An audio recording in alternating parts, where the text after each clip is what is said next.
Good morning. Can everyone hear me? Yes. Great.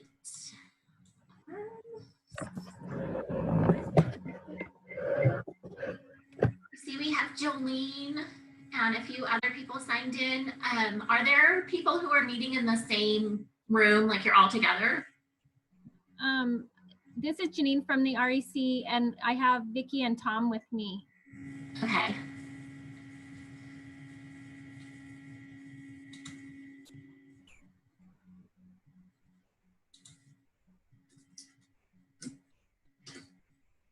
Okay. So I'm not sure exactly how many people we're waiting on. I'm showing a guest, S. Martinez, Ed 104, and a phone number with 575. So I think that might be everyone.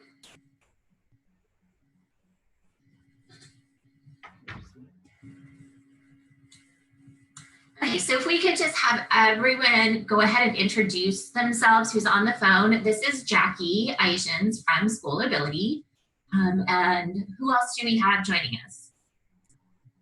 This is Belinda Valdez, Chama Valley Schools. Paula Martinez, Chama Valley Schools. Vicky Abreu, REC. Savage, REC. Great. Sparks, REC.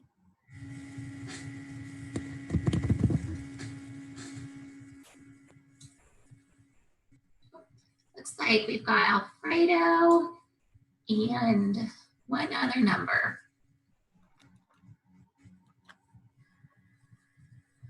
Okay, well, I think we'll go ahead and get started. So thank you for joining us today. As you know, this is the requisitions and purchase orders training. So just a few housekeeping things. I apologize for the mistake in the timing this morning. I have now added your time zone to my calendar to remind me that I'm in a different time zone. You've already called into the webinar, most of you, or have your mics on.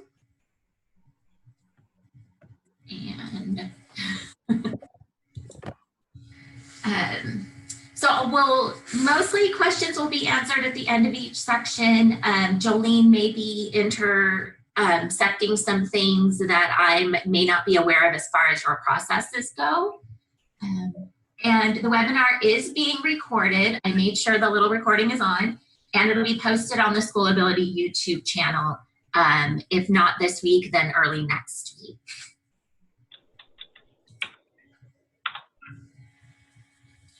So what we'll go over today is a little bit about the requisition searching, entering requisitions, our online shopping, which Janine will actually be showing, submitting requisitions, approving the requisitions, printing purchase orders, and then how to make changes after they've been printed if needed.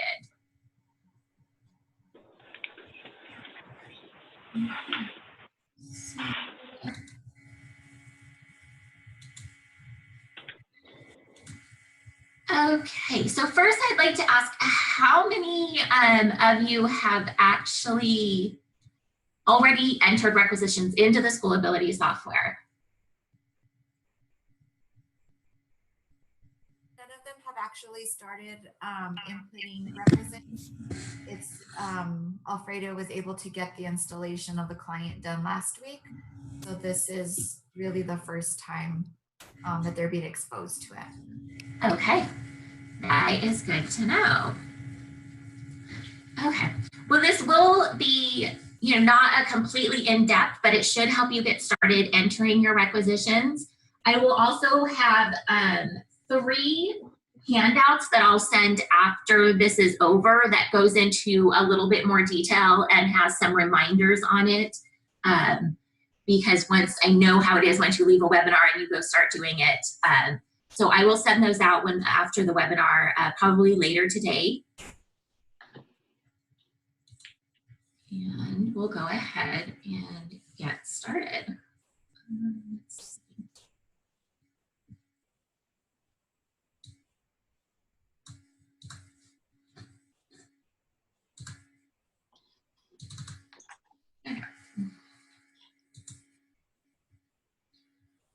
Hi, Jackie. Would we be able to just announce everyone who's on this call? I know that when you go onto the participant list, I can look at some individuals, but some of them are just phone numbers, and I'm not sure who they're connected to.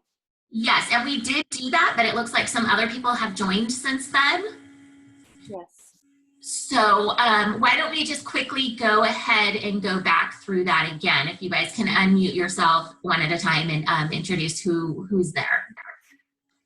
This is Belinda Valdez and Paula Martinez, Chama Valley Schools. Laura Salcedo and Angela Crispin from Cuba Schools.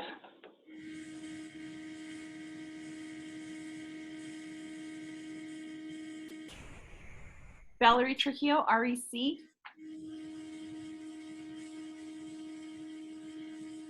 have Janine, Tom, Vicky, and Vanessa from the REC.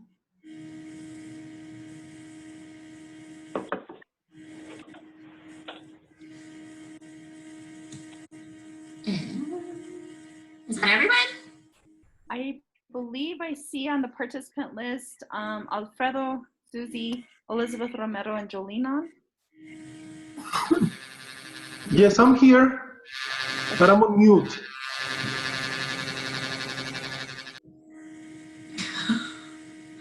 Okay.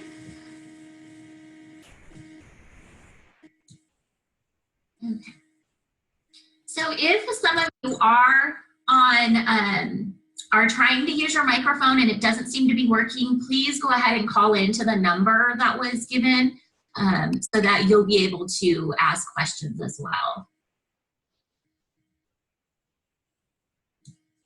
Okay, so anybody else we missed?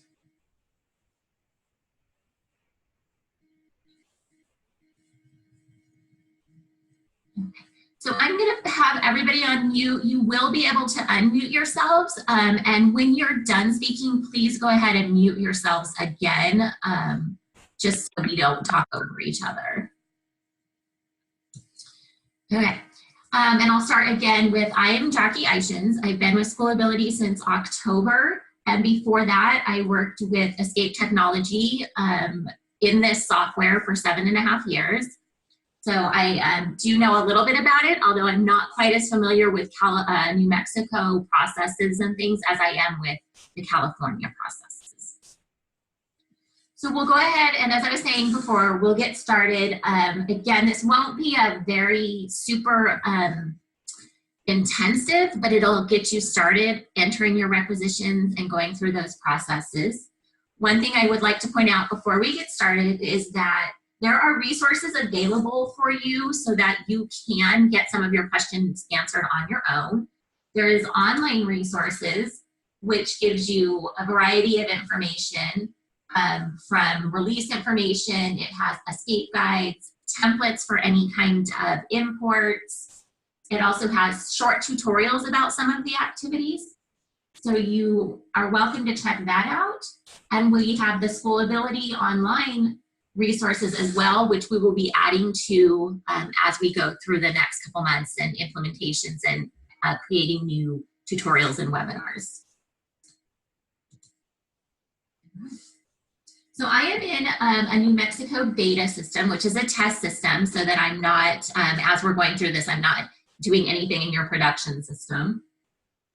And we will start out with entering our requisitions, and there's 2 ways to get to that activity. So you can type in VR, and if I didn't already know that, I can also use the F1 key and see all of the queries that are available. I'm going to go ahead and use the VR. Oops.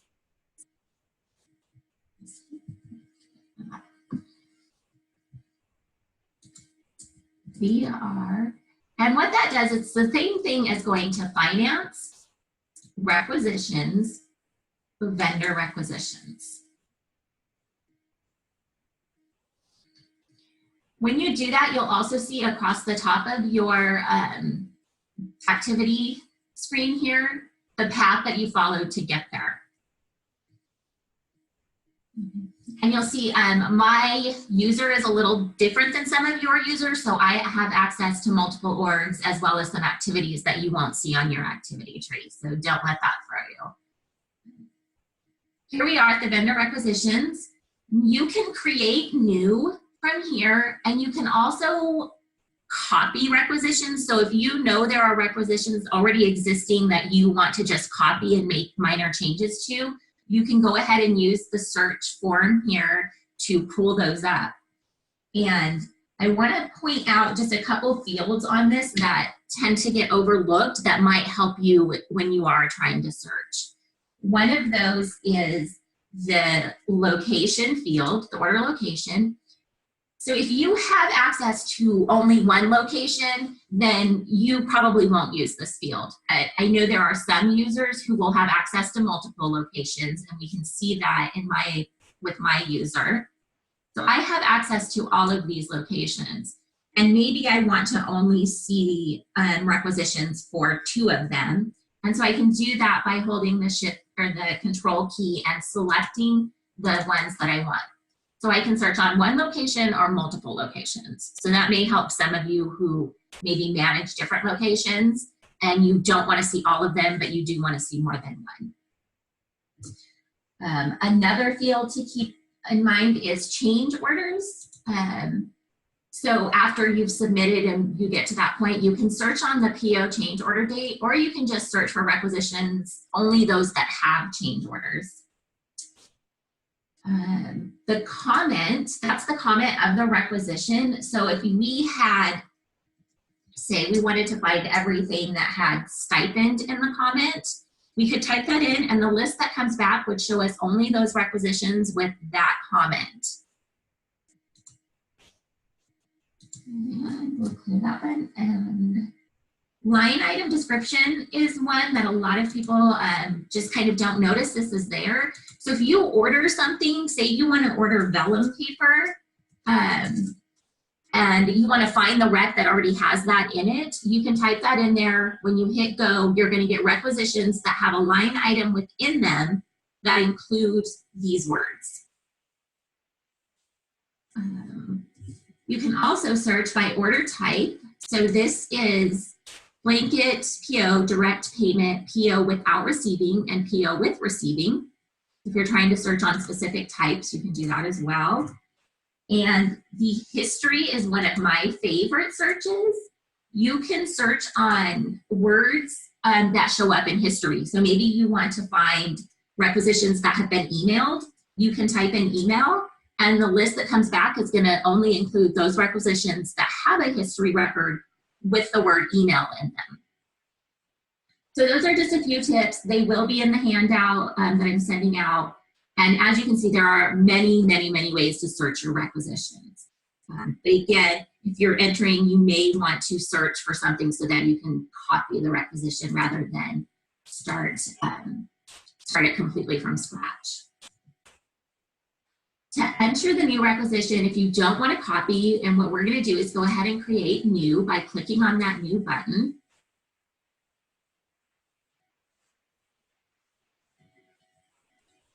And our vendor requisition form comes up. So within the requisition, vendor requisition activity, we have multiple tabs across the top. And we'll be talking about a few of these in detail as we go through today. So to begin with, when you're entering your requisition, it's going to default your name as the requisitioner. It's also going to default today's date. Now, both of these can be changed if they needed to be. Maybe you're entering a requisition for somebody else and you want to put their name into requisitioner, you can do that. Order location is going to default if you only have access to one order location. So as you saw earlier, in my case, I have access to all of the locations. So it does not default. I have to actually choose which location I want. So I'll select REC2 in this case. And when the order location defaults, it defaults the same into the delivery location, but this also can be changed. So maybe I'm ordering, my order location is REC2, but I want the delivery to go to Chama Valley. I can do that as well. And then on the purchase order, it's going to print the delivery location where those items should be delivered. Comment, this is what's going to show up on reports. So if you're writing a board report or a requisition report, you're going to see this comment. So you want that to be somewhat, descriptive, and also what you would want your board members to see if you were printing, say, a requisition report for them. And I'm just going to enter supplies in here. So Jackie, can I just explain on that part where it's the comment, instead of just putting supplies, the State Department has asked us to be pretty detailed. So that's where they would say, let's say it was a wheelchair, it would be a wheelchair for a student in the preschool room, and it has to be, they want it pretty detailed now. So that's probably an area where they could, or for example, when they purchase some computers, these computers will be utilized for 12 students in a self-contained class at the high school. So it just has to have more detail in order for the State Department to approve these. okay. And usually that is the case. Most like boards and other, entities that want to see these do want to see more description in the comment. So it's going to depend on what you're entering and what you know that they need to see. And also, I will be working with anybody who is interested. I'll talk with Jolene a little bit to see how we want to do it, but we can also create template requisitions that you can copy so that you can already have very descriptive comments to say if you use one a lot, or so you can set that up as a template that's always available to make sure that your users are including what you want them to include in that comment. The order type, we'll go over briefly. So blanket purchase order is exactly what it sounds like. Everybody knows pretty much what a blanket purchase order is. That's usually something where you're going to use that all year, and it doesn't necessarily have a bunch of items in it. It's like this requisition does not exceed, $5,000 or something like that. It usually doesn't get closed out until the end of the fiscal year. A direct payment requisition is for vendors where you don't actually need to print a purchase order and send it to them or email it to them or anything. They don't need the purchase order, or so you can use a direct payment, and then that will bypass that step of printing a purchase order, and you'll just have the requisition itself. PO without receiving and PO with receiving are very similar. You can receive on any PO and on any order type. So you could even receive on a blanket purchase order if you wanted. The difference is that if you use PO with receiving, you will not be able to make a payment if items have not been received. So say you have this PO with receiving and you start entering a payment, it's going to tell you that the requisition is not in the appropriate status if no items have been received. So that's kind of a key thing to remember when selecting your order types, because it does affect whether a payment can be made before an item has been received. Going to default, so you saw it defaulted to what is set up in the department record, so that's already been set up, and it was set to default to the PO with receiving. The online order and contact we'll see in detail when Janine goes ahead and enters that online shopping purchase order. For vendor ID, now one of the kind of cool things about vendor ID is that you can search a variety of ways. So if you know who you want to order from, you could just type in the first two letters, first couple letters, and use your F4 button or your drop down to find it. That you can do is you can search on partial. So I want anything that has the word supply in it, because I can't remember the exact name of the vendor. So I can do that, and when I use my drop down or my F4, it's going to show me any vendors that have that word in it, the supply. So if I select this, we're going to get that. You can also see that when you do your lookup, it's going to tell you if the vendor is set up for online shopping and if you'll be able to edit your cart. And we'll, again, go over that in a little more detail in a few minutes. So this is going to pull in this information. If you have multiple addresses set up, you can click on the vendor address ID and it will show you all the addresses that you have set up for the vendor. A lot of vendors only have one, but in some cases there will be 2 or 3. And if you want to change this vendor street address information, you can do it using the vendor address ID field.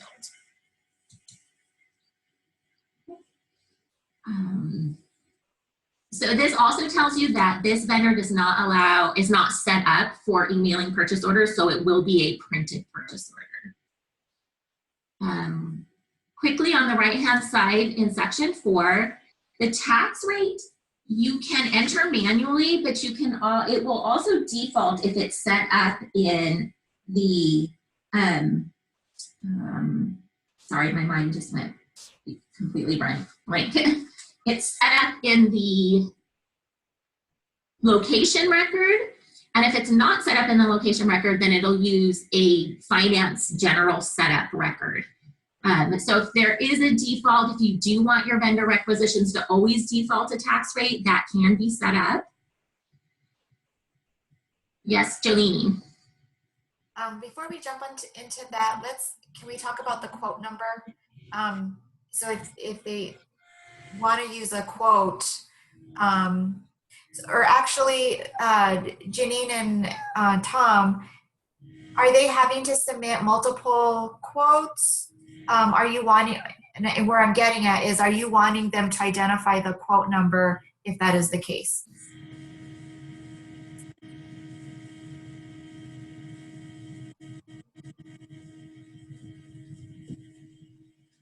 So you can enter a quote number. I guess what you're saying, Jolene, is that would be up to Tom and Janine if they need to do that. Correct.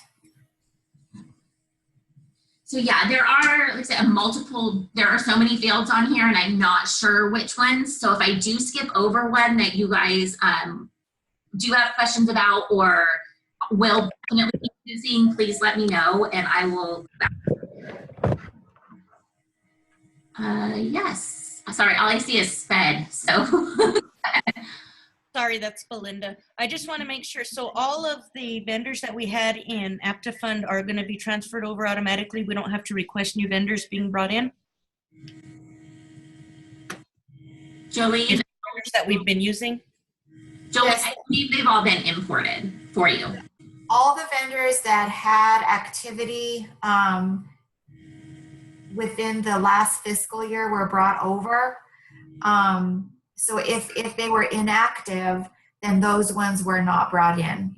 If we see that there is a large listing that needs to be brought in, then we can consider some re-importing. Otherwise, those ones would have to be manually inputted by the REC.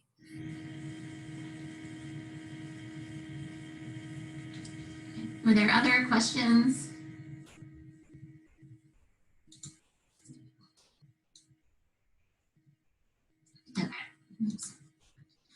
Okay, so again, the tax rate's going to be set up in the location or in a finance setup record if you want that to default in. If it does get set and it defaults in and it needs to be removed, it's a field that can be changed. Shipping percentages can be set up in the vendor record. If you have specific vendors that always charge a shipping percentage, you can set that up in the vendor or you can enter it here. Or you can also enter a shipping amount in that field, along with if there is any tax on shipping.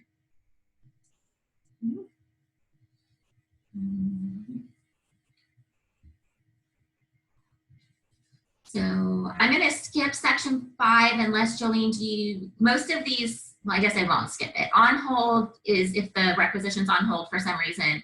Status comment can be entered when approving requisition. So often when if a requisition is denied, the person who's doing the denial can enter a reason that will show up in the status comment. Date approved is if you want to put, it automatically fills in with the date that the final approval is done. And board date would be a date that you enter yourself if you wanted to put in the date that the board actually approved the requisition. The account distribution option is how you want to allocate account amounts within the requisition. If it's blank, then it's going to use a account manual distribution. But you can also choose account percentage, line item manual, and line item percentage. And I'll go ahead for this example and select the line item manual, and we'll see what that looks like. The rest of the fields are going to update automatically as your work progresses. So, any other questions on the requisition tab? The only thing I want to say is for the most part, the users will select 0. So if you can click back on that account distribution option, which is the account manual or the line item manual. Okay. And like I said, if you're using the account manual, you can just leave the field blank. You don't actually have to select it.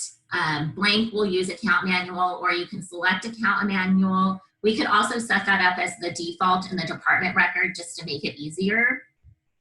But if you do want to use any of the other options, you would need to select them.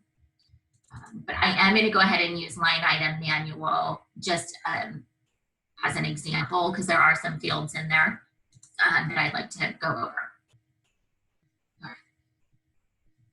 And again, you can, if you already have requisitions set up, you can copy them and then just make changes where you need to make the changes.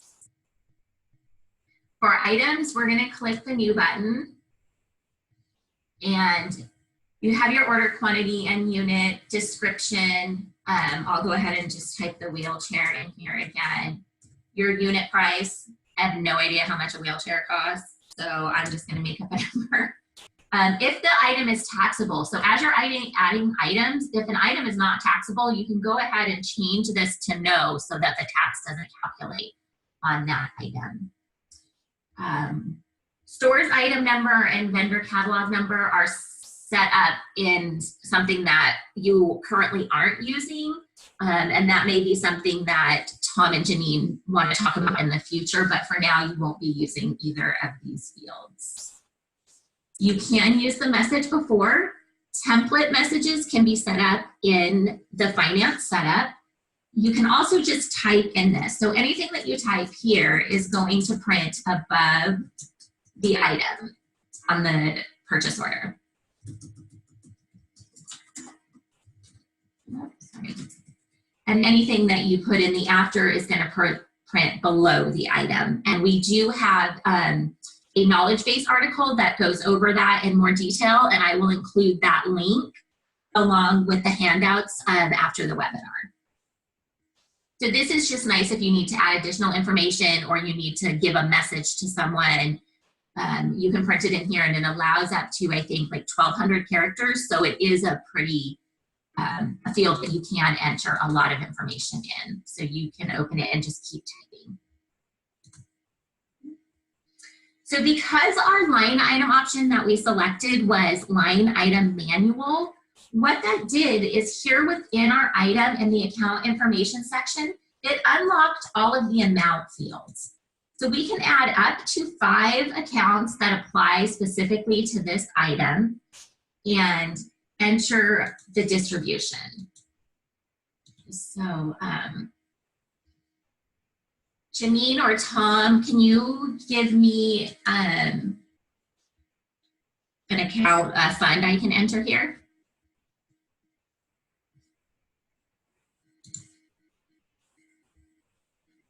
It's 27,200. 27,200. Okay, maybe. 1,000. Okay. hold on 1 second. I think my internet just froze. Oh, this isn't good. There we go. Okay. Huh. Okay, so it was 27,200. 200. And then I can use F4 to look up. And is there a number in here that you want me to select, or can I just select any? You can pick anything but 56118 if it's handy there. Go on. Can I just select? Obviously, whatever accounts probably aren't going to matter. I don't know your accounts, so we'll just select one. But you can do that when you're looking at, you can look up accounts that way. You can also use what we call the account widget, which will open up, and these are already entered. If they weren't, though, I could clear that and do a lookup. It will only show those that the user has access to.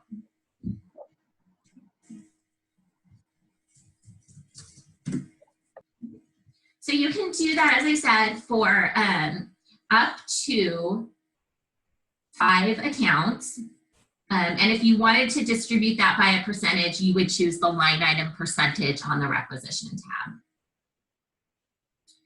tab. Again, on this side, I'm not sure if you guys will be using assets in the fixed asset activity within School Ability, but you do have the ability to say, when this item is received, I want an asset created. And to do that, you would just set this to yes. And then the asset group and category could be filled in here or at the time of receiving. And those do need to be set up in advance if you want to create your assets. You always will save, close your item. You can see at the top that there's nothing, I can't save, close the actual requisition, and that's because this item is open.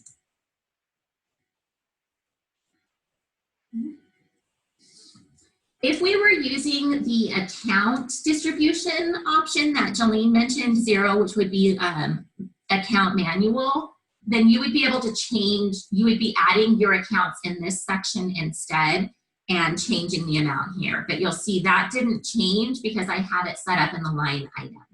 So any accounts that you put on in a line item are going to be listed here on the accounts tab, but you won't be able to edit them here. You'll need to go into the line item itself to make any adjustments to that.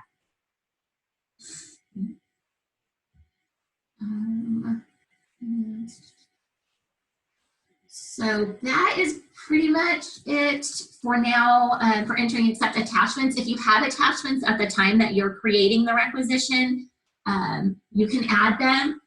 I do recommend that you actually save, close the requisition and reopen it before you add attachments. That just makes a cleaner process, but it does work to add from here, although once in a while there will be a glitch with it. And when you're adding an attachment, one of the neat features is that if you're emailing your purchase orders, you can say, this is an attachment that I want emailed with my purchase order. You change this to yes. And then when the purchase order is emailed, it will include whatever attachments are set to yes.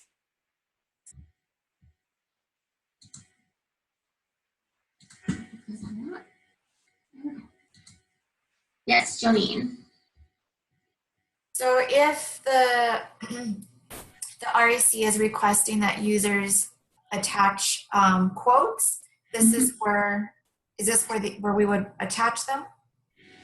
Yes, there is a quotes tab, and I have to be honest, I'm not super familiar with this. I didn't have very many, I've never had very many customers who used it, so I haven't gotten as familiar. There is a new button though, and you can enter information here, and then you can also attach it. So I think what I've seen most people do is actually not use this tab and go ahead and do the attachment.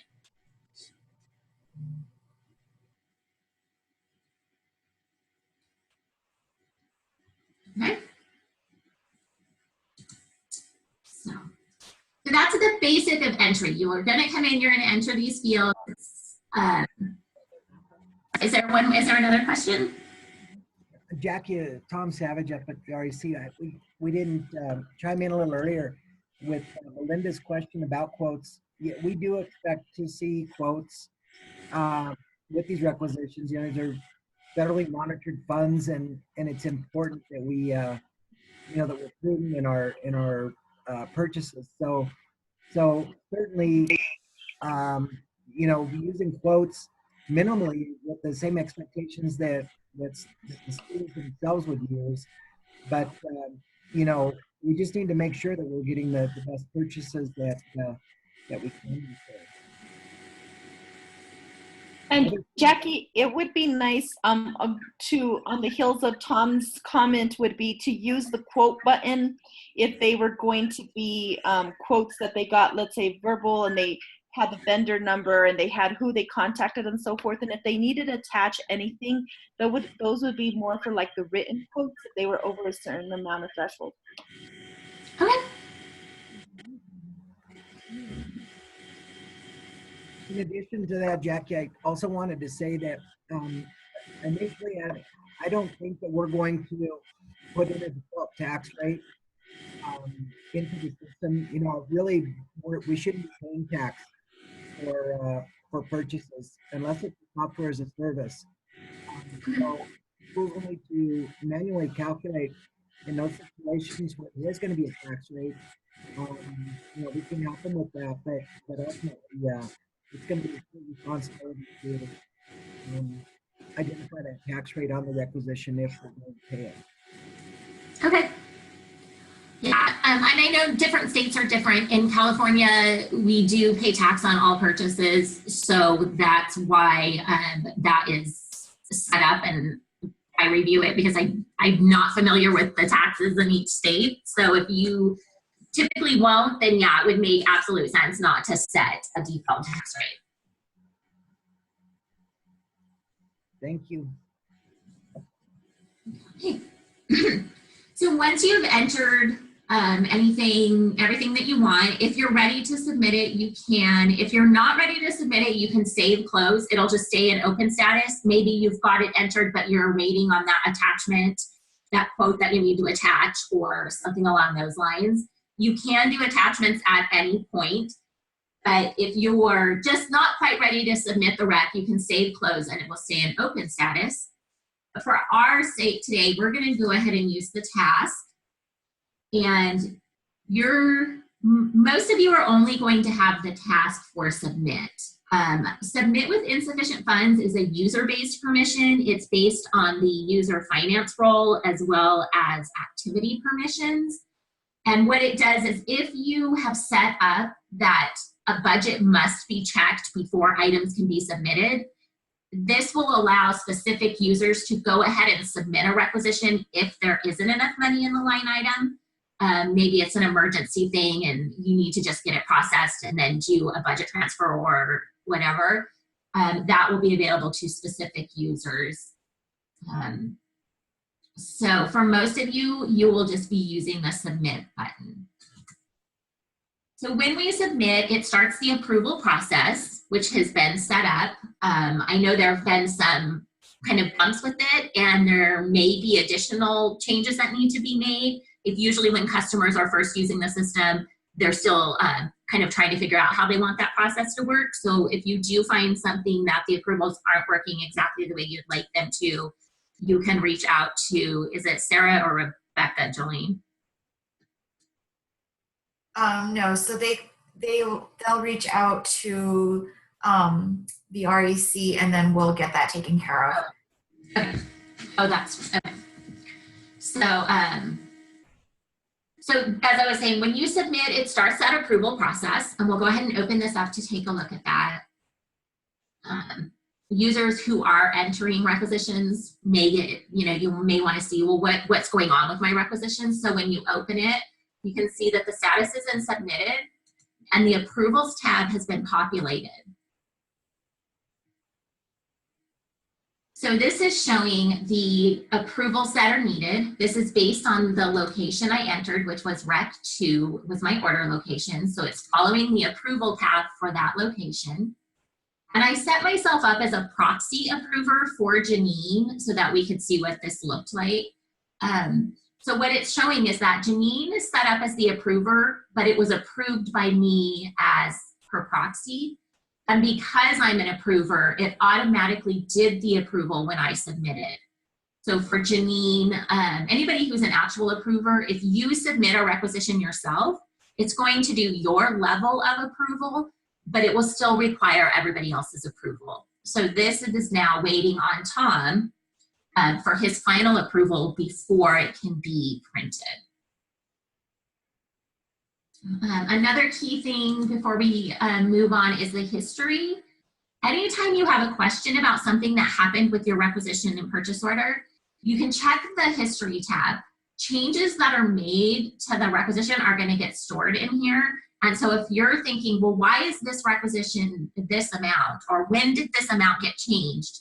It will get stored in here so that you can go back, so that you can review what happened when. So we can see it says status set to submitted, and everything that happens within this requisition is going to get added to this history tab. So it's a really great resource when you're trying to figure out, you know, something changed or who did something.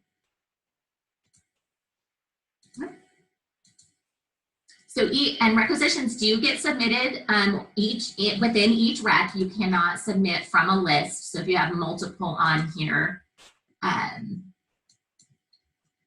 you would have to open each one to submit them.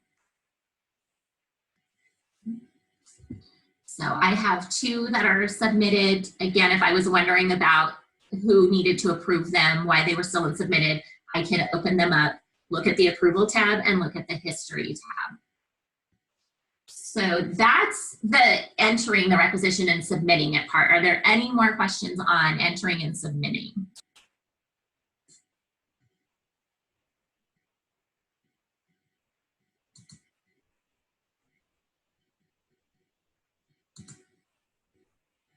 I guess, any questions? Okay. Okay, so the next part is the approvals, which I know there are several different approvals based on the location. Although Janine does approve all requisitions, they all go through her at some point. So if you are an approver, you're going to be again in the requisition activity. You could use the F1 if you want to. We could use AR and that'll open requisitions. And you'll see your pending approvals. Sometimes you will see 0. If you see 0 or you see a number that doesn't match what you're expecting to see, there are several reasons that might be. One is that the requisitions may not have actually been submitted. They may be in open status still. 2 is that if you submitted it, it's not going to show up on your approval list because it did yours automatically. And I just forgot the 3rd. Hold on 1 second. Oh, and again, it's what I just said. Your approval level has already been approved. Or it's waiting on somebody else's. I get a lot of questions where it's like, well, it's not showing up on my approval level. Well, if you're the level 20 and level 10 hasn't approved yet, then it's waiting on level 10 before it can come to you for approval. And so again, the one way that you can check that is, as we said, you can search vendor requisitions for submitted status, open the REC, go to the approvals tab to see what approval it's waiting on. But you can also go to reports, REC payment, and run an approval aging report or the REC pay 10. So if you run this report, you can filter it if you'd like to do that. I'm going to just go ahead and hit go so you can see what this report looks like. And what it does is it tells you who is the current approver that the requisition is waiting on, as well as who did the last approval and when was that done. So we can see there are 2 requisitions. One is waiting on Janine for approval. And the other one is waiting on Tom, and the last person who approved it was me on 2/12. So this is a great report when you're trying to figure out how long has something been waiting for approval, who are the requisitions waiting on, etc. If you're not seeing something on your approval list, this is one of the ways that you can check to try to find out why that's not showing up on your list. So again, in here, approved requisitions, we have a variety of search options that you can use. Location, for those of you who have multiple locations, you can filter it to one or multiple, or leave it blank to see all. And you can search on all of these other, requisition type, order type, all of that, and account components. So we can click go. And it brings up our list. So if you're an approver, this is the list that you'll see. The action is going to be approve, defer, or deny. So if you set it to defer, nothing's going to happen. When you post your approvals, this one's just going to stay out there in submitted status, and next time you build your list, it's going to come up on your list again. And then deny will actually change the requisition to a denied status. And from that point, the requisition originator or somebody else will need to return that requisition open and make whatever corrections are needed, or cancel the rec if that's what's needed. So the approval comment, that typically is used with that deny. If it's denied, they'll put in why it was denied. Denied because of wrong account code. And that will print, and that will show up on the approval tab. And I believe it also shows up in the email that goes to users. You can set up a notification if something is denied, and the document originator will then get the email that your requisition's been denied, and it will include this approval comment. So Valerie, was that who had a question? It popped up briefly. Actually, it's just to clarify the approval part. We just wanted to make sure that that all of our users are aware that it's similar to APTA. They would enter the requisition in. It goes from that to their special ed coordinator director to approve that. Then it gets sent to Janine Sparks to check budget. From Janine, it goes to Vicky to make sure it fits the two sections, whether if it approves on the M or on the two activities, and then from there it goes back to Janine and into Tom, our business manager, and then the final approval goes with him. And I see this process throughout the entire time, but I just want you to know there's different levels of approval from the school site, and then once it gets to the REC, then it goes through Janine, Vicky, Tom. Right. And those approvals are again set up by the location. They will go through an approval process based on the location that's in the requisition. So if I had chosen a different location for that, we would have seen different approvals, levels, and users who will approve.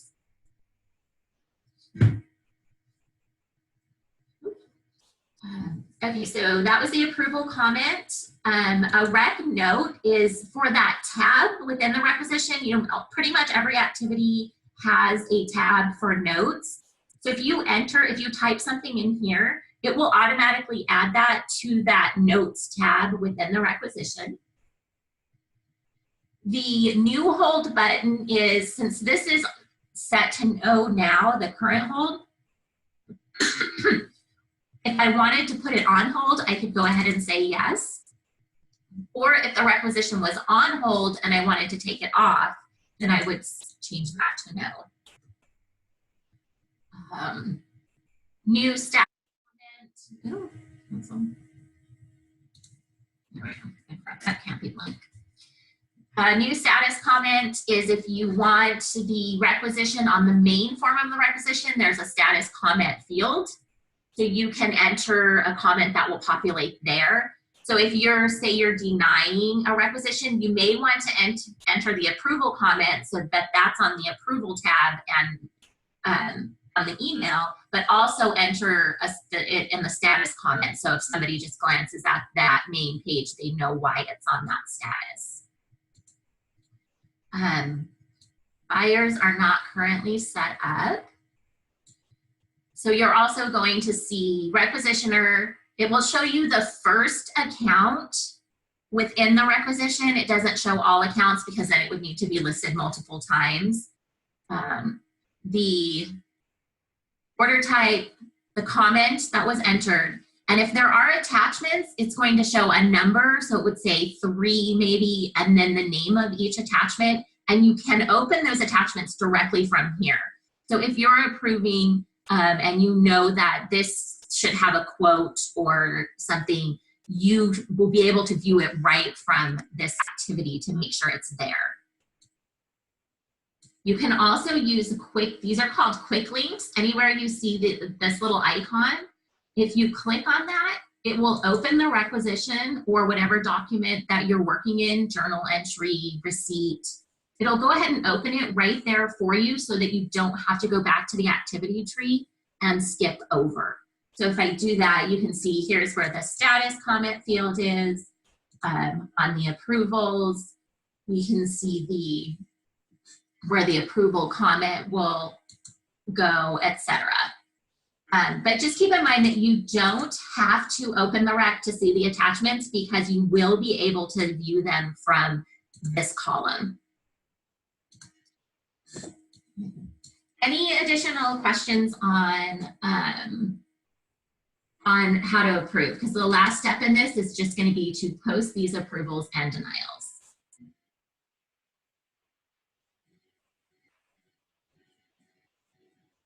Okay, so I see link over here. Valerie.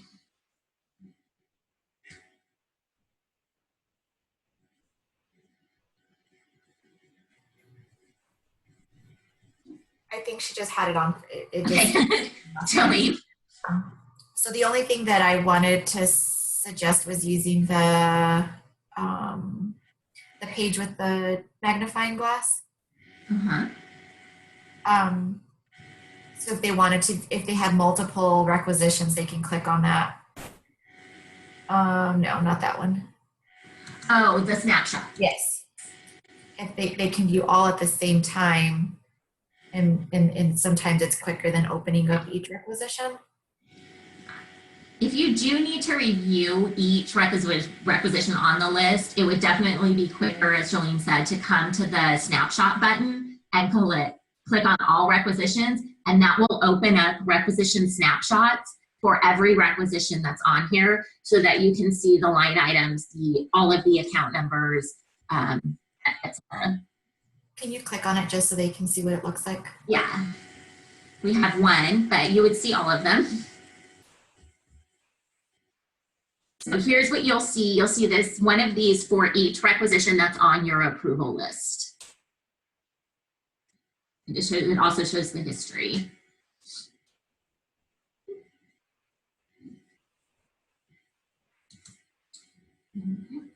So I am not actually going to, yeah, I will go ahead and approve this. I'm going to go ahead and use the task and post approvals. It's going to show you how many that are set to approved, how many denied, and how many deferred, and then ask if you're sure you're ready to do the process. And once you do that, the result column will update to show you what happened. So this says approved. If it had been denied, then the result column would be denied. So, yeah. Okay, so I think what we should do next, and I apologize, this is taking a little bit longer than I anticipated. We'll have Janine, excuse me, share her screen, and we'll go through the process of doing an online order. Jackie, before we go there, could you just real quickly cover what deferred means and when someone would use it? Yes. Deferred means that you're not ready to do anything with that requisition yet. You want it to just stay out there for now. And the next time you build your list, it's going to come back up on your list. And then you can defer it again, or you can deny it, or you can approve it at that time. It basically, a defer is do nothing. Thank you.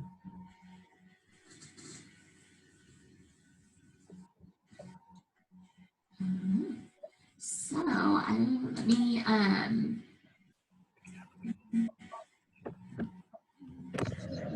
It's all you, Tom.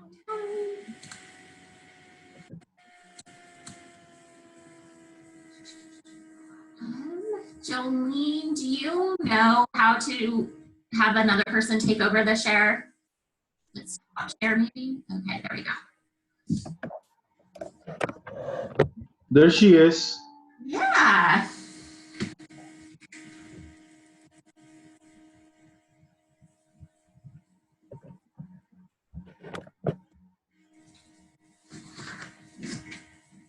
If I can know my password.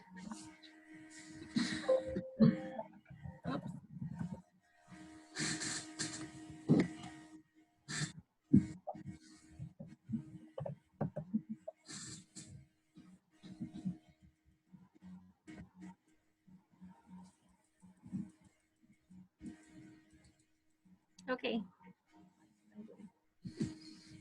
Okay. And so Janine, you have not done this before, right?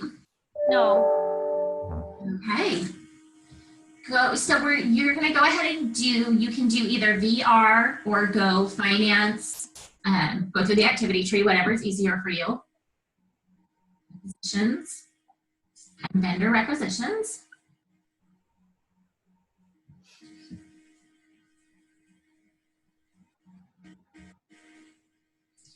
Go ahead and click on new.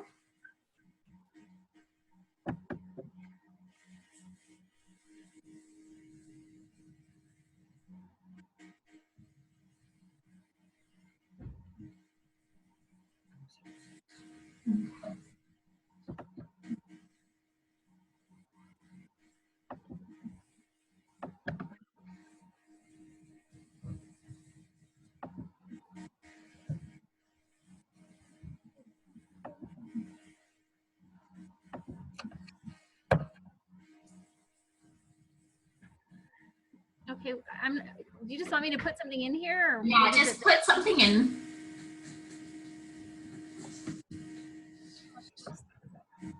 And when you're entering your order location and delivery location, you don't have to use the lookup. You can also just type it in if you know the location.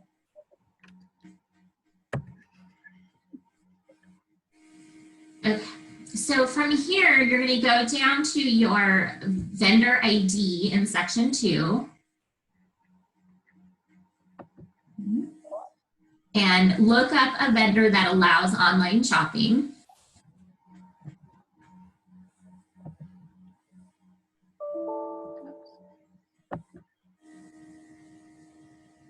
So you can do F4, you can do the first couple letters and then do F4 or the lookup.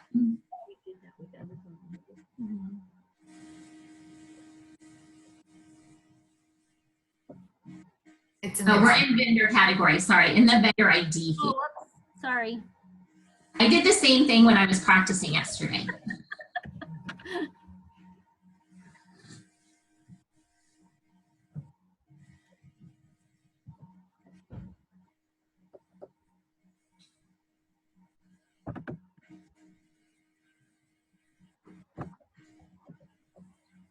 Okay. Okay. So that part is pretty simple, and we did see on the vendor ID lookup that it showed that Amazon is set for online shopping. So now you can go to the items tab.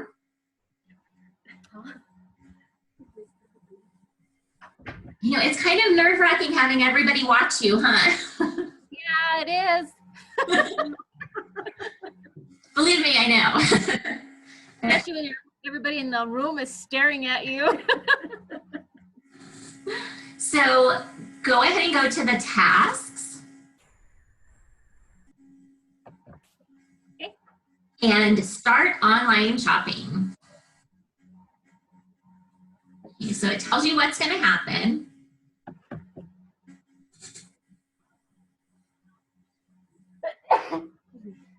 Bless you.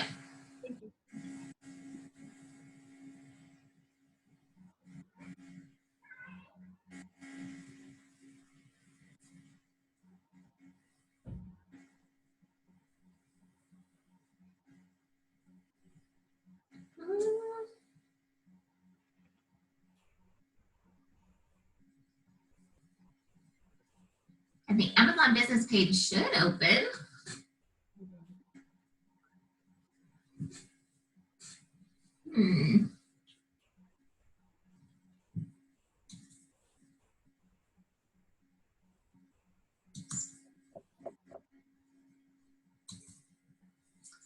Well, why don't you, oh, there we go.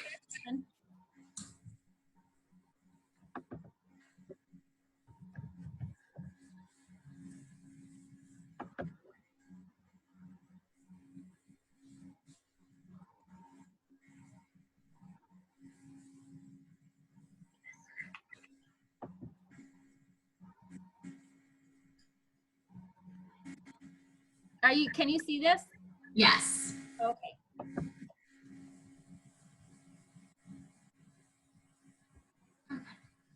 And then you do submit to items for approval? I just realized I've never used Amazon. I've only used Office Depot. Jolene or Alfredo, have you actually walked through the Amazon process before? Yes. So click Yes. these Yeah. items for approval. Okay, it's saying that it's going to go to the, it's saying that it was sent. So now we need to go back to the school ability software. And then from here, click tasks at the bottom, tasks. Oops, go back to items. And then click that tasks and then get online shopping cart. Oh, okay.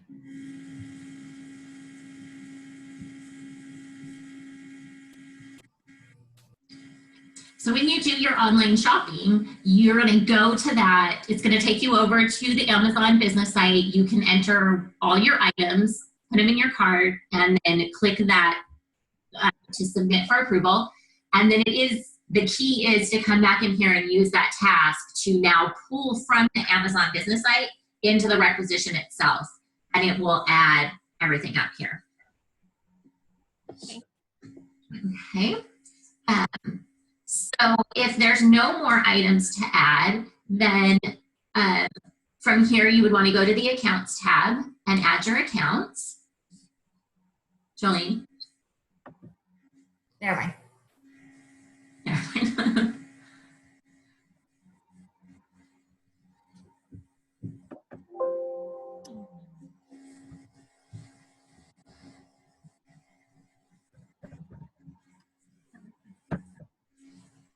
So Janine, if you enter a fund, you can then look up or just type out the whole account. It's up to you.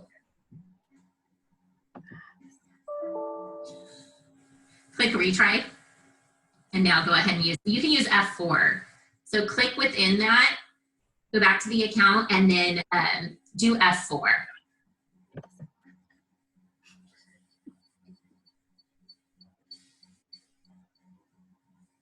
Or use the lookup drop-down button, whichever is easier. For some reason, the F4 doesn't work for us. I don't know why.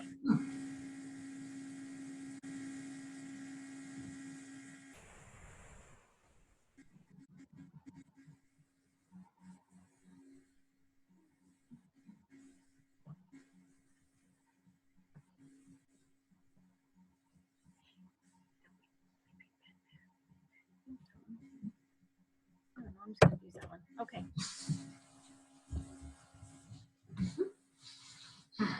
So Janine, can you go back to the items tab for just a minute? So when we were entering this, remember we're entering the requisitions, and in the vendor ID, we did the lookup and it showed us if it allowed online shopping, but there was also a column for edit. Does it allow you to edit the cart? So Amazon is one of the vendors that does not allow you to edit the cart. So once you have items in here, you can't then go ahead and do the task again and go add additional items. My understanding is that functionality doesn't work with Amazon, whereas with Office Depot, you can do that. You can enter, you can go ahead and have items, and you can close out, come back in, use the task to do your online shopping, and continue from that point, adding to your cart. So that's just a note. So From there, it looks like the accounts. If you want to go back to the accounts tab, so you can enter multiple accounts and split it among those using the amount column. And then Jolene has something to add. So I was just going to say, so at this point, this was just a test, but once you bring in the cart, it's just like a normal requisition where you would go through the regular process of submitting. So if we were ready with this, we would submit. And then from that point, it's going to go through online. It's going to go through the approval processing. And then for those who do the order processing, the print original POs, we'll see that in just a minute. What that's going to look on. We won't see this particular one, but I can show you what you will see were you to approve those. So that's online shopping is pretty easy for the vendors that are set up. And when I send out the follow-up handouts and in the online shopping one, I will include the vendors that are currently set up to allow online shopping. And if you have additional ones, you can talk. It'll go through REC and they'll send it over to us to request that those be added. I have one question. This is Janine. Mm-hmm. Are the schools set up in this so that we can email that when the purchase order is ready, when it's printed, can it be emailed to them directly, or do I have to still print it out and email it to them?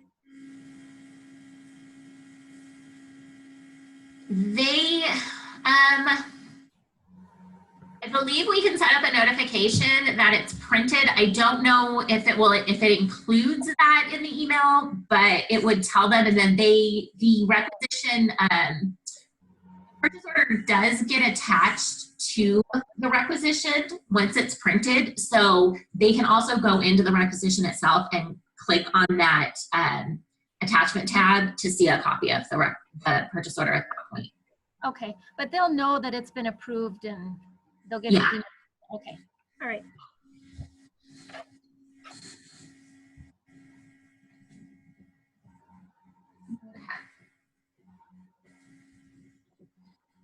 Okay. Any questions on online shopping? Okay. So I will go ahead and Jolene, was that you? Yeah, so do you want to show them about how to cancel the order so that way it gets released? So you don't necessarily hit cancel, but rather go to items.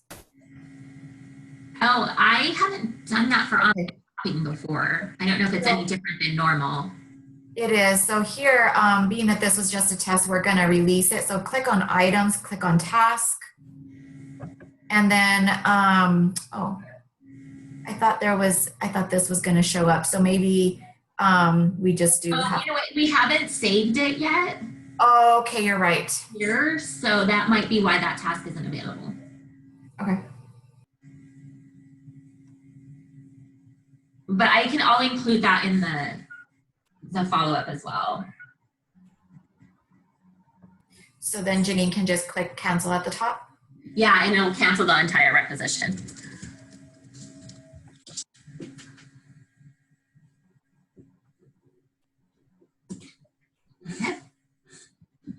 Okay, so I'm going to go ahead and take back over the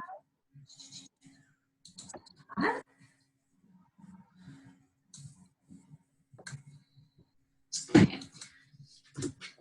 So our final step, once it's gone through the approval process, so it's when the final approver approves this, the requisition will change to an approved status.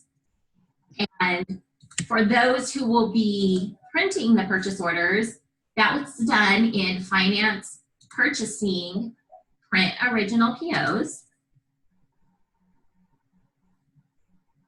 And it's going to default the department if there's only one, or if there's multiple but only one has available purchase orders to be printed. I think it defaults in there.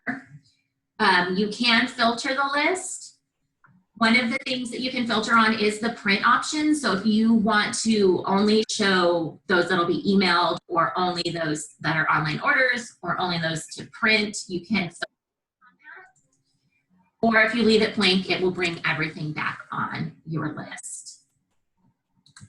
We'll hit go. And I just realized I have nothing to print.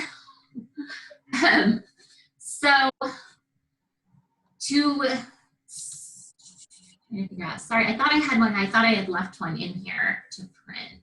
Let me go back quickly to requisitions and approve. Nope, I don't have any to approve either. Sorry, that was a bad setup on my part. What happened to my... Okay, well, I'll go over the fields. I apologize, I don't have a requisition already set up to do. But I'll go over these fields real quick. Okay, so the fields that you'll want to pay the most attention to are going to be the print option. So this column is going to show you what type or how this is going to be processed. Is it a print only? Is it an online order? Is it going to be emailed rather than printed?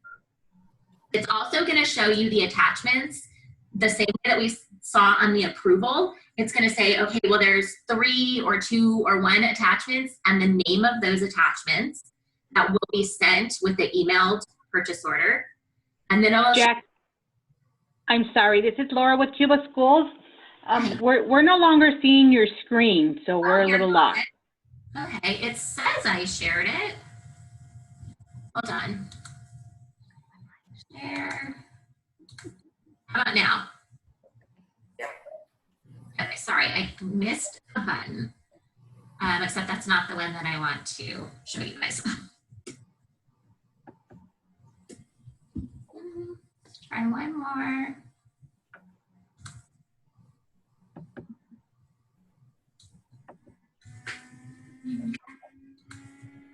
Okay, is that better? Now can you see it? Thank you. Sorry.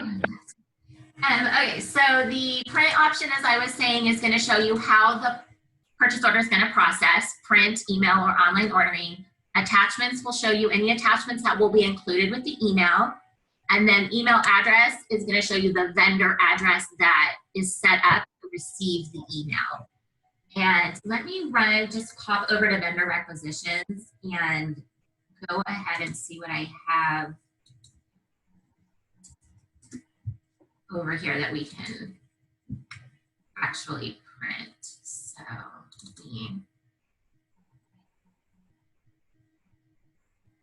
Jackie? Yeah. I was just going to mention these users will not be printing original POs. This will all happen through the REC. So really all that they'll need to be shown is they'll get the notification saying that the requisition was approved, and then they'll need to come back into that PO record and click on the attachments or view the attachment from the list and print from there. So I'll go ahead and show this quickly since I already have it ready to go now. Go. Okay, so this is what you will see if you are printing the thing. And for those who will be printing, it's very important that you follow these in order. So you print forms first, and then you email forms, and then you send online orders. If you start with email forms, it's going to also mark your print forms as printed, which can cause some issues. So if you are printing and you have a list of all the types, be sure to do them in this exact order. And then once it's printed, it will show up. I think we have it turned off on our test systems, but when it's printed, it will attach to the requisition. And the person who's printing originals does have the option to be PO copies directly from here, but you can also go later on if you want to print a PO copy. You can go to the print PO copies activity, pull and search on it, and print a copy from this activity. So once they are printed, if they are a PO with receiving, the status is going to change to printed, because it doesn't go to ready for payment until you receive items, which is what we were talking about earlier, that you can't make a payment on it until you receive an item. And everything else, all other purchase orders will go to a ready for payment status. So that was a pretty quick preview of entering and printing. Do we have any follow-up questions?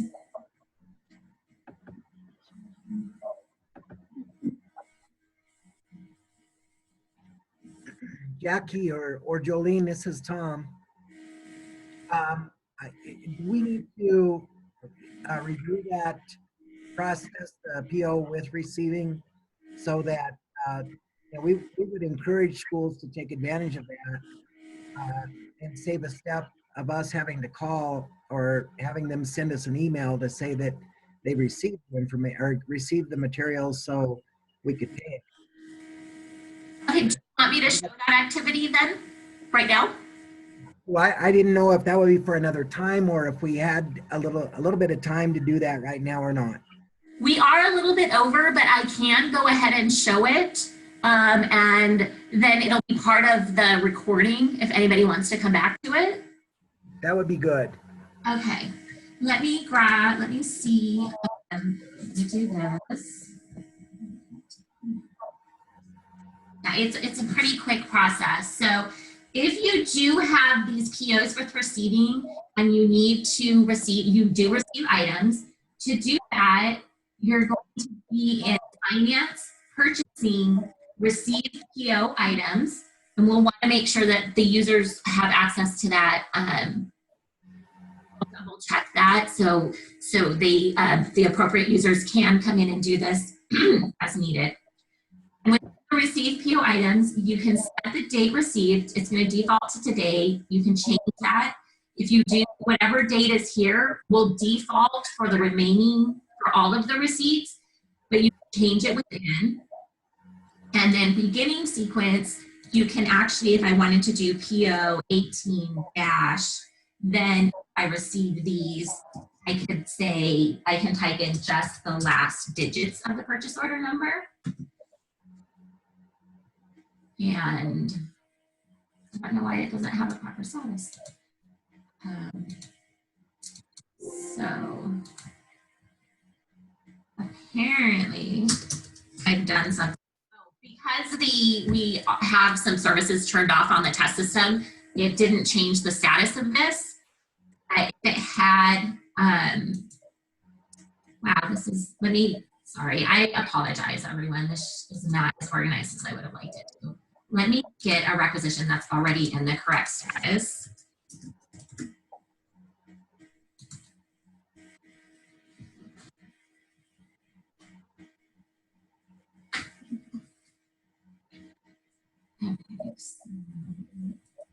Okay, so let's try this.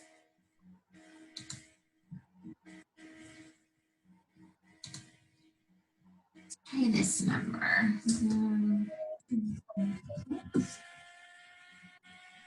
There we go. Okay, so you can enter that. It is going to show you the requisition number and the PO number. Anywhere that you see the words reference number, you can enter PO number or requisition number. And then if you want to receive all the items or just some. So no means you're going to have to update each item. If you set it to yes, it's going to mark all of them. So we'll go ahead and no and go. So this is the received PO items list that comes up. Since we set it to no, the receive now column is 0, and I'll go ahead and change that to 1. I can change the date received on the list as well. If we were creating assets, we would fill in the asset fields here. And if we wanted a note added to the requisition, we could fill in a note. But really the key thing is the receive now column. You update that with however many you're receiving. Use the ask to post. There you go. And if we go take a look at that requisition quickly,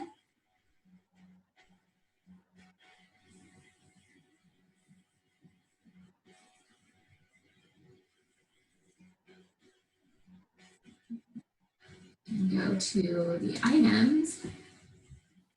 We can see that one was received and the date that it was received. If we had ordered 4 and only received 1, then the quantity to receive would show 3.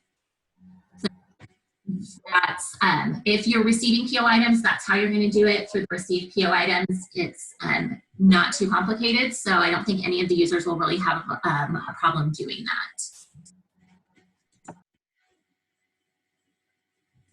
Any other questions?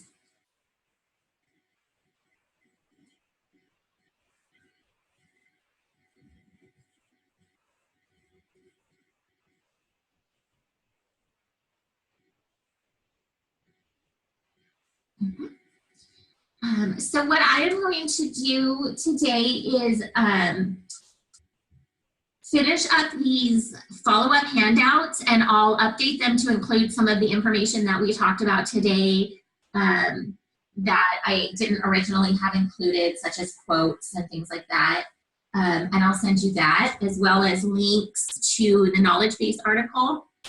And one more thing I will point out before we close is that every activity that you're in has this tools button at the top and how to. And if you click on that, it's going to take you to a web page, and it's going to explain everything about that. So this is the receiving line items, and it's going to tell you which ones are available to edit and how the whole thing works. So anytime you're in an activity, if you feel stuck or you're just wondering, I really wonder what that field is for, you can go to the tools and the how-to and get more detailed information.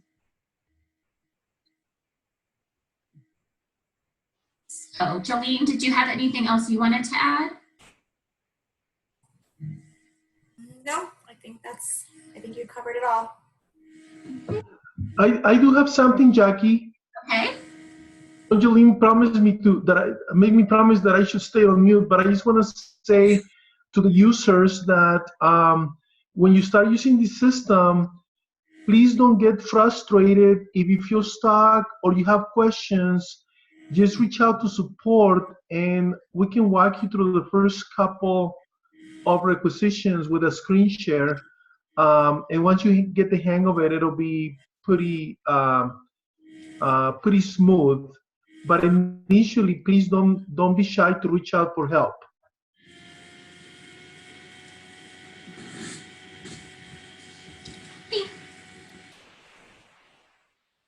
Okay, well, if there aren't any additional questions, we'll go ahead and close the webinar. And I'll get the recording set up and the handouts ready, and I'll send out an email with the information. And then the webinar will get posted to our Schoolability YouTube page in the next week or so. Well, thank you guys for joining me. I hope you have a great Monday. Thank you. Thank you. Thank you. Jackie. Thank you. Bye.